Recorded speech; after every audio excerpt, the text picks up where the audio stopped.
नमस्कार, स्वदेश न्यूज देख रहे हैं आप। मैं हूं आपके साथ राखी और बात करेंगे ओबीसी पर पंचायत। मध्य प्रदेश में ओबीसी आरक्षण को लेकर एक बार फिर राजनीतिक खींचतान तेज हो गई है। कांग्रेस ने ओबीसी आरक्षण को लेकर सरकार की घेराबंदी शुरू कर दी है। ओबीसी संगठन भी इस मसले को लेकर आर पार की तैयारी में है। इस बीच स्थानीय निकाय चुनाव और नौकरियों में ओबीसी वर्ग को 27% आरक्षण दिलाने के लिए सरकार ने कवायद तेज कर दी है।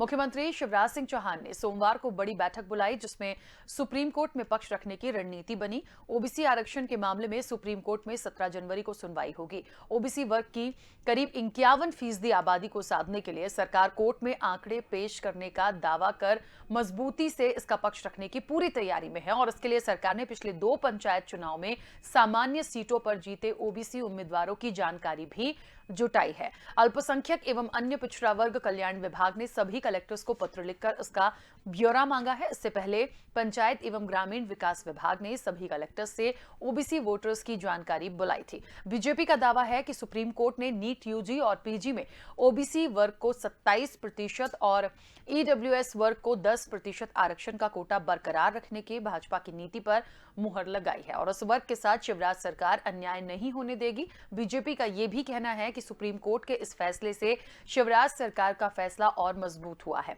इसके आधार पर पंचायत चुनाव में खत्म किए गए आरक्षण पर दायर रिवीजन याचिका में भी सरकार अपना पक्ष रखेगी। बीजेपी नेता आरक्षण समाप्त होने का दोष कांग्रेस नेताओं के सर मढ़ रहे हैं, लेकिन इससे शिवराज सरकार की मुश्किलें कम नहीं हो रही। ओबीसी महासभा और कांग्रेस उन पर ओबीसी समुदाय को उनका वाजिब हक नहीं देने का आरोप लगा रही है। देखिए, एक बात तो बहुत साफ है, ओबीसी पर पंचायत पर हम अभी भी हैं, क्योंकि जब कुछ नए इनपुट्स निकल कर आते हैं, सरकार की तरफ से होते हैं या सुप्रीम कोर्ट की तरफ से आते हैं, तो निश्चित तौर पर कहते हैं ना, ओबीसी का एक जिन निकल आता है तो फिर से चर्चाएं होने लगती है। ये वैसा ही कुछ हो रहा है, क्योंकि जिस समय पर पंचायत चुनाव की तारीखें हुई थी और तमाम चीजें आई थी, उस वक्त पे न जाने ये आरक्षण का जिन एकदम से कहां से निकला था और पूरी की पूरी चुनाव भी गए, पूरा शीत सत्र भी चला गया इस पंचायत में ओबीसी को लेकर।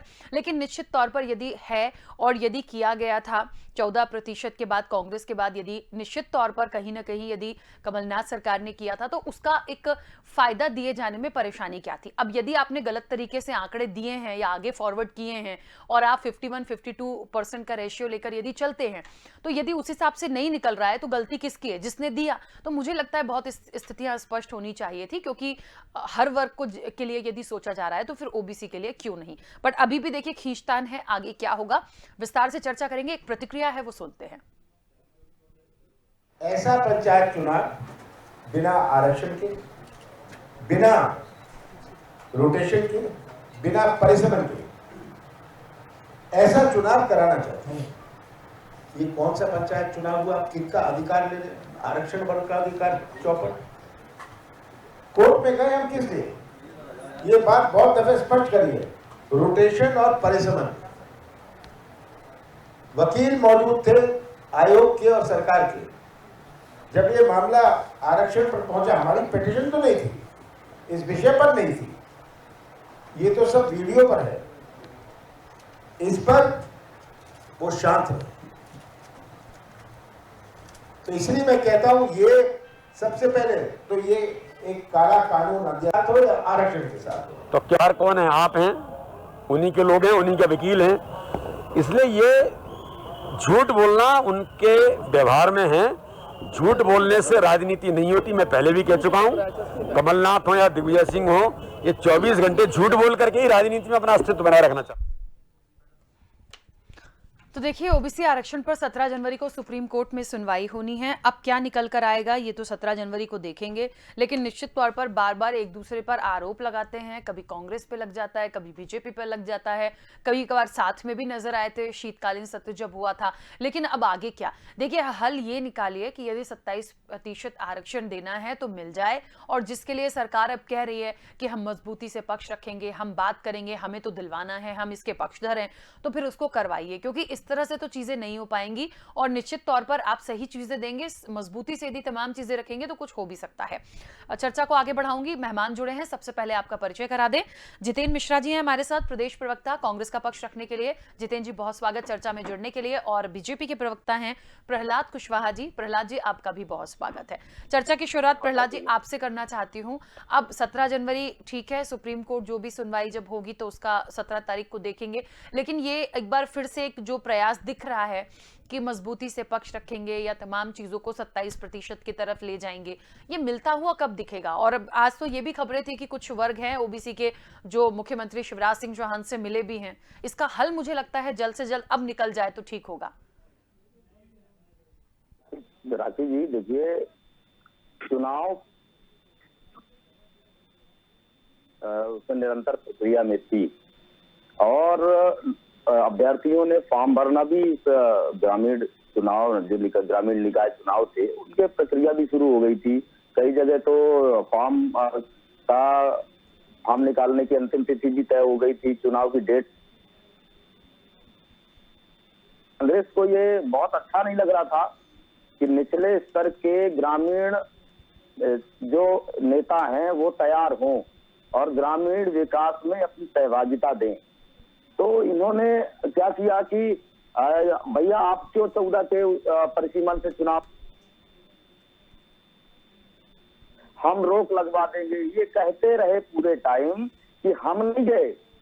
जो ग्रामीण क्षेत्र के नेता हैं जो चुनाव ग्रामीण निकाय के चुनाव लड़ते हैं वो कोर्ट गए हैं। फिर ये जब इन्होंने रोक लगवा ली तो फिर बोले हमने करवाया हमारे।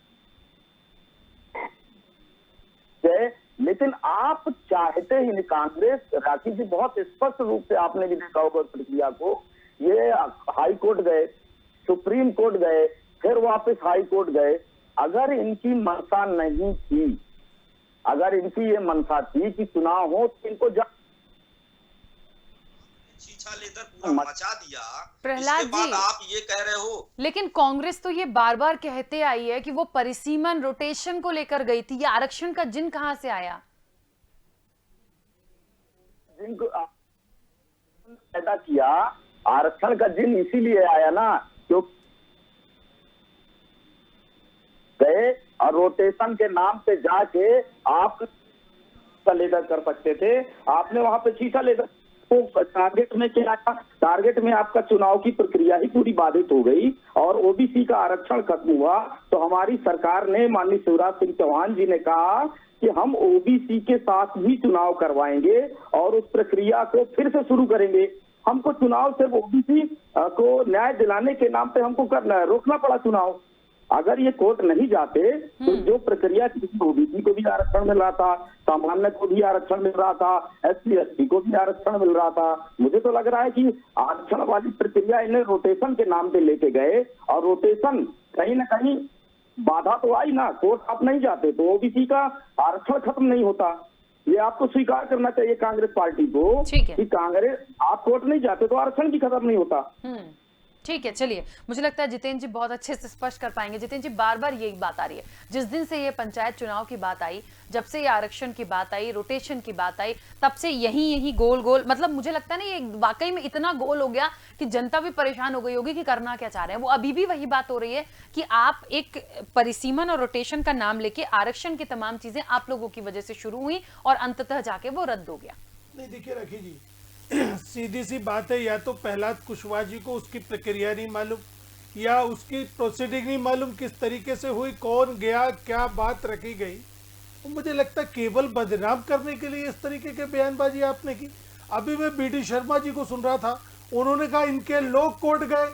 अरे संदीप पटेल कौन है, इसका जवाब दे दीजिए।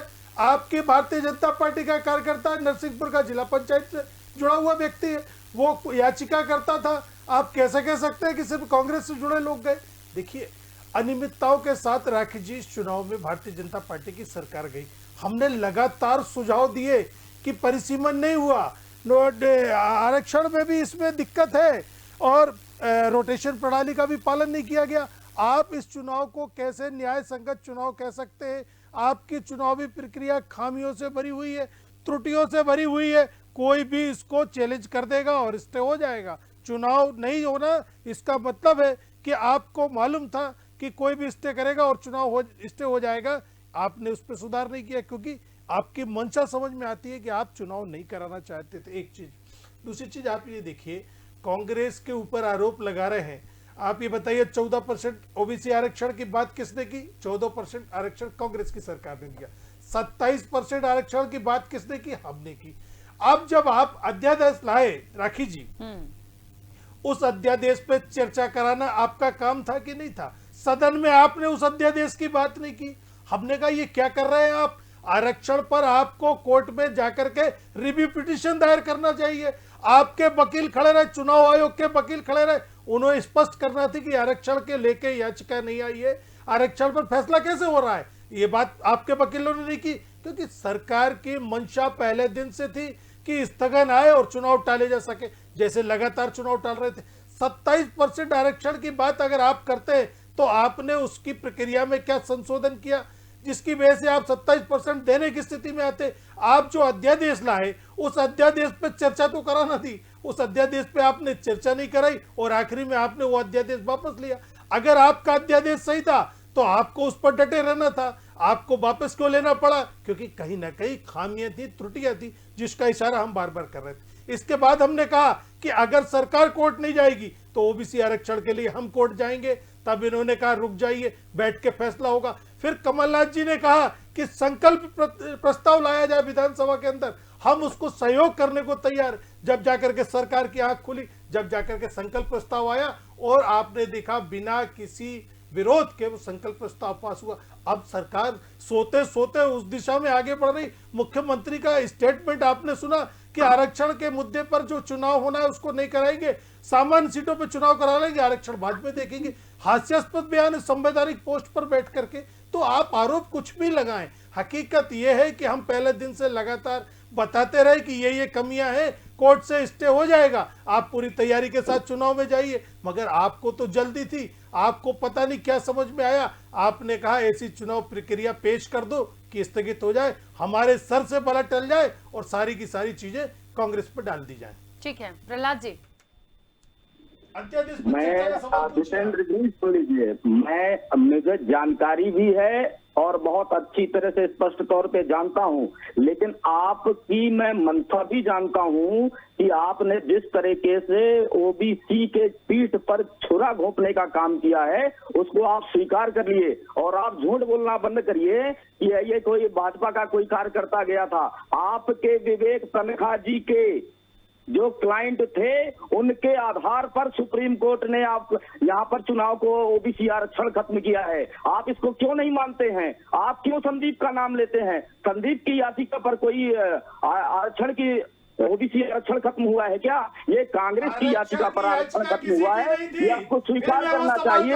और कमलनाथ जी ने जिस प्रकार से ओबीसी के पीठ पर छुरा घोंपा है, आने वाले समय पर उसको जनता जवाब देगी और ओबीसी वर्ग आपको अच्छे से समझ बुझाएगा, ये आप जान लीजिए। और सरकार की मंशा थी चुनाव कराने की। सरकार ने चुनाव की प्रक्रिया आरंभ की थी और चुनाव सामान्य सीटों पर ओबीसी को होल्ड में रखकर सरकार ने नहीं कहा था, ये सुप्रीम कोर्ट ने कहा था। आप अपने शब्द सुधारिए जितेंद्र जी। और सरकार ने ये कहा था कि हम ओबीसी के साथ ही चुनाव करवाएंगे और आपने जो गोलमोल घुमाया है, ओबीसी के पीठ में छुरा घोंपने का काम किया है, उसको आप स्वीकार करना पड़ेगा आपको। और हम बहुत स्पष्ट है, भारतीय जनता पार्टी की सरकार और भारतीय जनता पार्टी का संगठन पूरी तरीके से स्पष्ट है कि हम ओबीसी को पूरे अधिकार, चाहे वो सामाजिक हो चाहे वो राजनीतिक हो, हम उनको पूरे अधिकार के साथ उनका चुनाव हो, सामाजिक गतिविधियों में हम उनको पूरा अधिकार दिलाएंगे, ये हमारा दृढ़ संकल्प है। अच्छा प्रहलाद जी, एक बात पहले तो ना, ये बड़ा मसला जो है ना, मैंने कहा ना, बड़ा गोल गोल हुआ और अभी भी वही हो रहा है। मुझे बताइए, यदि कांग्रेस तो ये कह रही है कि हम रोटेशन को लेकर गए, हम तो आरक्षण को लेकर हमने कोई याचिका दी नहीं, मान लीजिए कांग्रेस ने ऐसा किया भी है, तो भारतीय जनता पार्टी की सरकार है, यदि ऐसा कुछ होता तो उस पर जो भी पॉइंट्स थे वो क्लियर रखे जा सकते थे, बात तब भी होती। रिव्यू पिटीशन दायर करना थी, वहां पे वकील क्यों खड़े रहे? उन्हें स्पष्ट करना था, या कांग्रेस की याचिका दिखा दीजिए जिसमें आरक्षण की बात की गई हो। कोर्ट पे हमारे सारे लॉयर्स खड़े हुए, उन्होंने अपना सरकार का पक्ष भी रखा है। अगर सुप्रीम कोर्ट ने कहा है कि ओबीसी की आर्थिक और उनकी जनसंख्या के आधार पर आप उनके सामाजिक स्थिति को तय करिए, भारतीय जनता पार्टी की सरकार ने ओबीसी कल्याण वर्ग आयोग ने मध्य प्रदेश के अंदर ओबीसी की उनकी जो चाहे संख्या का मामला हो, चाहे उनकी सामाजिक और आर्थिक शैक्षणिक स्थिति का अध्ययन का जिम्मा हो, वो सरकार ने उसको स्पष्ट तरीके से उस पर काम किया है। और आने वाले 17 तारीख को अरे तो कोर्ट में रखना था नहीं आपको कि हमने इस प्रक्रिया के तहत आरक्षण की बात की है। आज आप आयोग बना रहे, आज आप आयोग को जिम्मा दे रहे। आप ये बताइए कि हमारी वो याचिका दिखाई है जिसमें हमने आरक्षण की बात की है। झूठ आप बोल रहे हैं। संदीप पटेल आपका कार्यकर्ता था। अध्यादेश पे चर्चा क्यों नहीं हुई? विधानसभा में आपने अध्यादेश रखा था, उस पर चर्चा कराने का कर्तव्य आपका था। रोक लगी है और आपको ओबीसी वर्ग सबक सिखाएगा। आप चिंतित मत होइए, आप निश्चिंत रहिए। आपको मैं निश्चिंतता के लिए आपको बोल रहा हूँ, आप सबक खाने के लिए तैयार रहिए। ओबीसी आपको छोड़ेगा नहीं। आपने सरकार से चुनाव समाप्त करवाए मध्य प्रदेश के अंदर। आपकी मनसा और आपके कमलनाथ जी की मनसा जो थी ना, वो स्पष्ट तौर पर सामाजिक संगठन हो चाहे ओबीसी वर्ग हो, वो बहुत स्पष्ट तरीके से पूरे परिदृश्य को देख रहा है और उसका सबक आपको सिखाएगी आने वाले समय पर। अच्छा ठीक है। अच्छा जितेंद्र जी, एक चीज और है, जिस तरीके से मुख्यमंत्री शिवराज सिंह चौहान ने बैठक बुलाई है, बैठक हुई है, ओबीसी के लोगों से भी मिले हैं, और अब जो ये प्रोसेस हो रही है कि आगे मजबूती से पक्ष रखेंगे, तमाम चीजें लेकर जाएंगे, 17 तारीख को सुनवाई भी होगी, लग रहा है आपको इसके बाद कुछ हल निकलेगा? देखिए, मेरा सिर्फ ये कहना है आपसे कि मुख्यमंत्री जी के गले की फांस बन गया है ये आरक्षण। क्यों? निश्चित तौर पर ओबीसी महासभा लगातार दबाव बना रही है, लगातार घेराव कर रही है, और सदन के अंदर विपक्ष लगातार दबाव बना रहा है कि आरक्षण को लेकर के कोई कोताही बरती तो हम ईंट से ईंट बजा देंगे। ये मुख्यमंत्री जी को भारी पड़ रहा है। इसलिए आप ही बताइए, सरकार में आप 2 साल से हैं, आपने ओबीसी को लेकर के क्या चर्चा की? आपको आयोग बनाना था, ओबीसी की जनगणना पे बात करनी थी, तब जाकर के आप चुनाव की बात करते। अब जब सुप्रीम कोर्ट ने डांट लगाई है, फटकार लगाई है, तो आयोग का भी गठन हो गया। ओबीसी के आरक्षण को ले, ओबीसी की जनगणना पे भी बात हो रही है, उनकी आर्थिक गतिविधियों पर भी बात हो रही है, आर्थिक स्तर पर भी बात हो रही। ये सब करके चुनाव में जाते, कौन आरक्षण, कौन याचिका लगाता? हमने भी तो रोटेशन का पालन किया था, हमने भी तो सारी चीजें की थी। हमारे 2014 के जो वो थे, जिसके कानून के तहत हम चुनाव कराने जा रहे थे, एक जिसके तहत हमने आरक्षण की बात की थी, रोटेशन लाए थे, परसिमन की, एक भी याचिका कोर्ट में कोई ने लगाई हो तो बताइए, क्योंकि सबके साथ न्याय किया गया था। आपके दिल में कपट था, आपने इसके नाम पे पाखंड किया था, जिसकी वजह से कोर्ट में याचिका लगी, जिसकी वजह से आज ओबीसी वर्ग समझ गया है गलती किसकी है, इसलिए विरोध आपका कर रहा है, हमारा विरोध नहीं कर रहा, क्योंकि उसे मालूम है हमने जो काम किया ईमानदारी से किया। हमने अगर रोटेशन पे रोक लगाई, भाई आप ये बताइए उन लोगों का क्या हक है, उन लोगों को क्या हक मिलता जिनको पुराने रोटेशन के, नए रोटेशन में नए लोगों को अधिकार मिलना था, नए लोगों के साथ न्याय होना था, वो रोटेशन को आपने खत्म कर दिया। परिसीमन, जहां नए नए लोग चुनाव लड़ने के लिए तैयार होते, वो खत्म कर दिया आपने। तो वो आज ओबीसी आपके ऊपर दबाव बना रहा है, क्योंकि ओबीसी समझ चुका है कि गलती किसने की और पाखंड कौन कर रहा है। आज भी कमलनाथ जी ने कहा स्पष्ट रूप से कि ओबीसी को आरक्षण दिलाना हमारा दायित्व है, और उसके लिए सरकार से लड़ना पड़े या न्यायालय जाना पड़े, हम जाएंगे, ओबीसी को न्याय दिलाएंगे। इस तरीके से बयानबाजी, झूठ बोल के सत्य को नहीं बदला जा सकता। ठीक है जितेंद्र जी, लेकिन ये एक कवायद ये भारतीय जनता पार्टी भी जो कर रही है, अब तो ये भी कह रहे हैं कि हाँ हम 27% दिलाएंगे, हम ओबीसी के पक्ष में बात करेंगे, मजबूती से पक्ष रखेंगे, वही सब बातें ये भी कर रहे हैं, वही विपक्ष भी चाह रहा है, वही ओबीसी भी चाह रहे हैं। तो निश्चित तौर पर एक मत एक राय क्यों नहीं हो पा रही? नहीं, देखिए, आज भी मैंने आपसे पहले जिक्र किया कि आपको ओबीसी आयोग बना देना था, उनकी जनगणना को लेकर, उनकी आर्थिक स्तर को लेकर के आपको चर्चा करने के बाद एक समरी बना करके फिर आरक्षण को लेकर के आप जाते। आपने वो कुछ नहीं किया। अब जब सुप्रीम कोर्ट का डंडा पड़ा तो आपने आयोग भी बना दिया और उसको लेके जनगणना भी करने लगे, उनके आंकड़े इकट्ठे करने लगे। मेरा ये कहना था कि आपके पास समय था, आपको चुनाव कराना था तो आप ये सारी तैयारी के साथ जाते, ना कोई याचिका आती। आपने रोटेशन के साथ खिलवाड़ क्यों कर दिया? आपने परिसीमन के साथ खिलवाड़ क्यों कर दिया? असल में आपने आग से खेलने का काम किया है, जिसको सुप्रीम कोर्ट ने अपनी टिप्पणी में स्पष्ट किया है। अब मुख्यमंत्री की मंशा ये है कि इस तरीके से चुनाव को लगभग 1 साल और टाल दिया जाए, क्योंकि आज का नौजवान महंगाई से त्रस्त है, आज की गृहिणी महंगाई से त्रस्त है, किसान आंदोलन सर पे खड़ा है, किसानों के साथ धोखा, बामन बनिया इनकी जेब में, इनके पदाधिकारी कहते हैं कि ब्राह्मण बनिया तो हमारी जेब में है। इस तरीके से इनके गले की फांस बन चुका है। आज भारतीय जनता पार्टी के पक्ष में माहौल नहीं है, चाहे बेरोजगारी की बात करें, चाहे महंगाई की करें, चाहे किसानों की करें, हर वर्ग ठगा महसूस कर रहा है। ओबीसी भी ठगा महसूस कर रहा है। एससी एसटी के लोगों के साथ क्या हुआ आपने देखा? मंदसौर में और दूसरी जगहों पे जीप से बांध करके हत्या कर दी गई, खींच के 10 फीट गड्ढे में गड़ा दिया गया। ये एसटी के साथ किया इन्होंने। एससी खुश नहीं है, ओबीसी खुश नहीं है। इसके लिए मुख्यमंत्री चाहते 1 साल चुनाव आगे बढ़ा दिया जाए, इस सब प्रक्रिया को लंबित करते हुए धीरे धीरे इस पे काम किया जाए। स्थिति कुछ सुधरेगी जब चुनाव कराएंगे। ये असल मंशा भारतीय जनता पार्टी की सरकार की। प्रहलाद जी,